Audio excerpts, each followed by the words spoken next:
ভাই শোনেন, খুব মজার কারণ, একটা রোগী ডাক্তার সাহেবের কাছে গেল।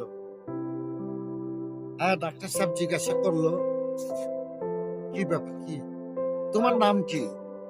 তো রোগী বলতেছে, ডাক্তার সাহেব আপনার নাম কি? তো বলে, আমার নাম তো সাইনবোর্ডে লেখা আছে।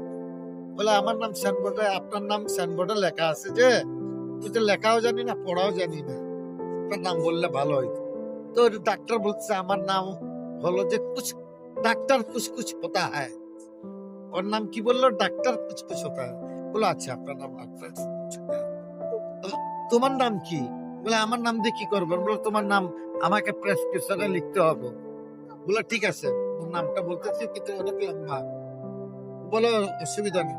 বলে, আমার নাম হলো যে আফজল হোসেন ফজল মিয়া, ম্যালেরিয়া বহারি। এটা হলো আমার সংক্ষেপে নাম।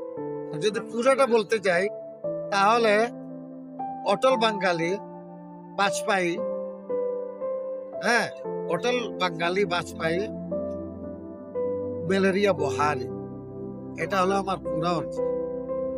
এখন স্যার, আপনি আমার চিকিৎসাটা ভালো করে করেন, আমার এই সমস্যা সেই সমস্যা আছে। আচ্ছা ঠিক আছে, বোঝাবো তো, তুমি এত লম্বা নাম বলছো যে আমি প্রেসক্রিপশনে তো লিখতেই পারতেছি। তোমার নামটা ছোট করে বলো না। বলো, ম্যালেরিয়া বখারি রাখে দেন। বলো, ম্যালেরিয়া বখারি। তো আমার, তুমি কেন আইছো এখানে? বলে, আমার গায়ে জ্বর টর উঠে তো এই জন্য আইছি। মাপি এনে দেখলো, বললো যে তোমার তো কোনো ম্যালেরিয়া টেলেরিয়া হয়নি, তোমার নাম ম্যালেরিয়া বখারি, তো এই জন্য তোমাকে ম্যালেরিয়া বখারের মতো লাগতেছে। নাপা লিখে দিচ্ছি, এটা খাও, তোমার ঠিক হয়ে যাবে। এক্সট্রা এ বলেছে।